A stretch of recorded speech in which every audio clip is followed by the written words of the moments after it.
Lake George Battlefield Moments, a production of Lake George Battlefield Park Alliance, preserving our area's incredible history.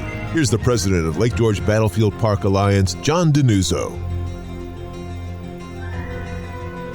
Welcome to Lake George Battlefield Moments. Our guest is Joseph Zarzynski, well-known maritime archaeologist who has documented his explorations of Lake George and Lake Champlain in numerous books and articles, including Ghost Fleet Awakened, Lake George's Sunken Bateaux of 1758. Welcome, Zarr. Thank you. We look forward to having you for a long time and as a presenter for a long time. Now, you've been highly visible for decades as one of the principals of Bateaux Below, which did extraordinary work in exploring Lake George's maritime heritage. Tell us about the founding of Bateaux Below and its accomplishments. Well, I have to bring in Dr. Russ Bellico. Back in the mid-1980s, Russ and I were doing a lot of diving in Lake Champlain and Lake George. And one of the things that we wanted to see for Lake George, which they already had up in Lake Champlain, was a shipwreck preserve system. It's sort of a underwater park or an underwater museum of shipwrecks that divers can visit. And for tiny little Vermont and large Lake Champlain, they started one in 1982 called the Lake Champlain Underwater Historic Preserves. And I guess there was a little jealousy for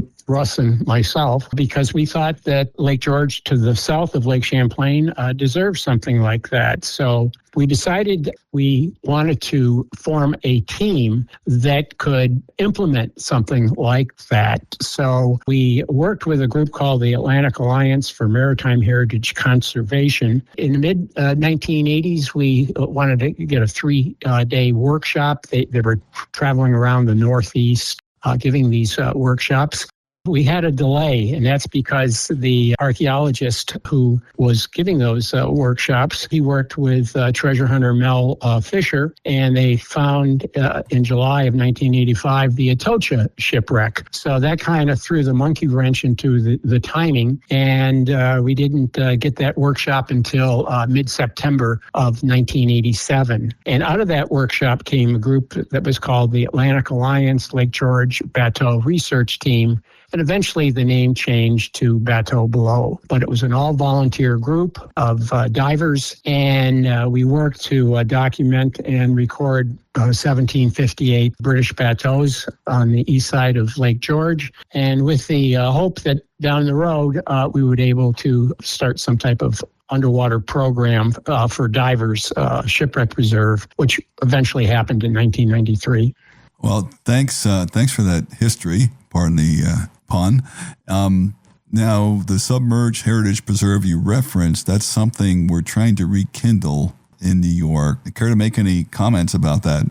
Sure. Bateaux Below's work went from 1993 to 2011. It was a small group that we had of just 5 or 6 people, and we would bring on divers to help out, depending on what type of project we were working on. But it was pretty labor intensive. Think of a underwater museum. There were 3 shipwreck sites, and if you open up a museum, in the morning, the custodial staff has cleaned it up overnight for people coming to use it. Well, the same thing applies, underwater. We were visiting these sites generally about once a week, making sure that trail lines were not damaged, that signs had not been turned over from, downrigger weights or something like that. So we had a memorandum of understanding with the Department of Environmental Conservation, who was the lead state agency for this state preserve. But we were a small group. Some of us, all of us were getting older. And then in 2011, we saw the handwriting on the chalkboard, and it meant we had to turn it over to some other groups. We had 3 groups that were supposed to do this, but they would be under the administration of the DEC. And over the years, what has happened is that for one reason or another, the tender loving care that we were very passionate about, that seems to have waned a bit. And we're trying to get the state agencies, and there were multiple state agencies and multiple not-for-profits that were involved in this administration of Lake George's submerged heritage preserves, to try to get them back on on the track, so as to speak. So I'm glad that we have a lot younger guys than myself, and we have people with the Alliance and the town of Lake George, et cetera. So I'm really confident that down the road we'll be able to open these things up rather than just divers going and diving on them without any type of protocol and so forth. Well, I share your opinion completely, and we are committed. We, the Battlefield Park Alliance, and I know the town of Lake George, and you and other individuals like Russ Bellico are committed to reinstituting that effectively and protecting these fragile and important historical artifacts that are the bottom of our lake. Talk about Joseph Zarzynski personally. I know you had a career as a teacher. Now, but were diving and history always parts of your life, and even if they were sometimes in the background? No, I sort of have had a rather unusual avenue into maritime history and underwater archaeology. I was a school teacher in the Saratoga Springs school system. I taught social studies, and I came up to Saratoga County from Broome County. I lived in the Binghamton area. And after I taught 1 year, I had 10 weeks off. And I thought, well, what am I going to do for 10 weeks until I pick up my second year of instruction? I always wanted to go to Scotland, always wanted to go to Loch Ness. I went over there in the summer of 1975. I got enthralled with that underwater mystery, went back year after year. And then a friend of mine found a World War II bomber in Loch Ness. And when they went down in over 200 feet and looked at it, turned out to be a Wellington bomber. And out of over 11,000 that had been produced in the 1930s and the 1940s, only 2 survived. One was already in a museum, and the other was down in 240 feet of water in Loch Ness. And I was fortunate to be able to go over in 1985 when they raised that. And I was so impressed with things like recovering this rare aviation artifact that I said, that's something I want to do. And I went back to college and got a second master's so I could practice underwater archaeology, which really helped me in doing work at Lake George and elsewhere with a dedicated group of volunteers known as Bateaux Below. Isn't it intriguing how people just kind of evolve into their hobbies? You never would have guessed that probably in high school that you'd be a maritime archaeologist, would you? No, I lived maybe a mile away from the Susquehanna River, and I'd go down there and try to toss rocks across. But that was the extent of my water experience as a youngster. Okay. Well, I know you've written some great books. As I mentioned, Ghost Fleet Awakened, which is one of my favorites. And I know you've written literally hundreds of articles. So how many books have you published? I have either written or co-wrote 8 books. Most of those are related to Lake George. But my mother was an English teacher for a while. And at the time, I never believed that I would pick up the bloodline there and enjoy writing. But that's what did happen. And I write for the Lake George Mirror and other publications, primarily on history and archaeology. And I have a great time researching. I'm not the researcher of Dr. Russ Bellico. He's up at the top of Mount Everest in terms of his knowledge of Lake George and Lake Champlain and colonial history and so forth. But boy, you see a great role model to try to emulate. Well said. And as I said, I think your books are readable and understandable while conveying the information. I think this is a great compliment, as are Russ's. So I think you picked up by osmosis, if nothing else, many of his characteristics. Yeah, he must have tapped me on the shoulder or something like that and given me some of that plasma so I could do some writing. Yeah, right. So I do read, and I know people look forward to your columns in the Lake George Mirror every week.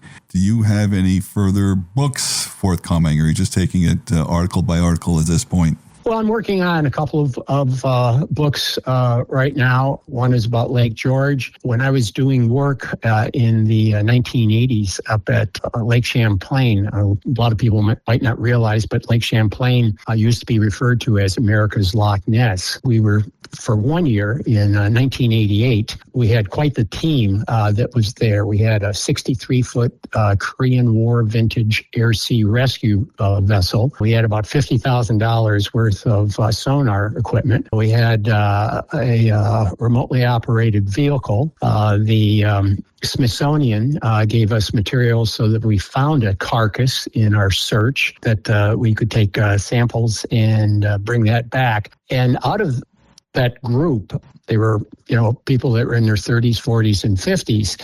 Many of them either were, at the top of their,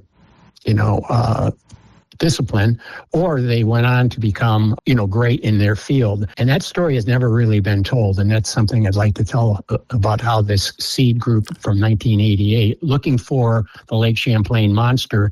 And after our search had ended, we went in different directions, but we seem to have succeeded in our particular field. So I want to tell that story. That's a nice angle. And here's a different angle, and we'll wind down this interview with this. I went to a presentation you did, I think it was last year, maybe the year before, on Rod Serling. What's the connection of Zarr to Rod Serling? Rod Serling was from Binghamton. He, as people know, he went on to become one of Hollywood's greatest writers. My undergraduate degree is from Ithaca College. Back in the late 1960s, Serling kind of got fed up with, the politics of Hollywood. So he moved to a place on Cayuga Lake, only a few miles from Ithaca College. And Ithaca had a television and radio program, and he became a prof there. He would come in and talk to students all the time, and I was taking a couple of courses in television and radio. So, this kinship of him being from Binghamton, my mom is from Binghamton, I lived in Endicott 10 miles away, and then having a great mystery writer, I was constantly going to talks that he was giving, and I really became interested in his work and did sort of a study on it and so forth. So he was one of the people from Binghamton, went on to greatness there. And I enjoyed his night gallery over I did too. Twilight Zone.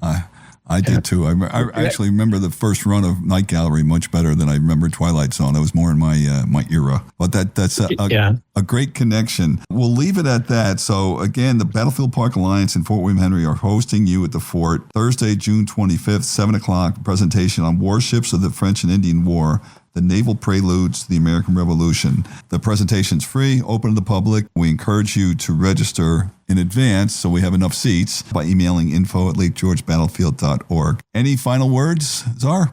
No, I'm really looking forward to it. This is the first time I've given this particular talk, and I remind people that we're into the 250th anniversary of the American Revolution, but had you not had the French and Indian War beforehand, it may have been many years down the road before the Revolutionary War ended and brought independence to Americans. I'm really looking forward to the talk and meeting people, so thank you very much, John, for the Alliance co-sponsoring this talk. Oh, thank you, Joe Zarzynski, and thanks for all you do in support of history in and at Lake George.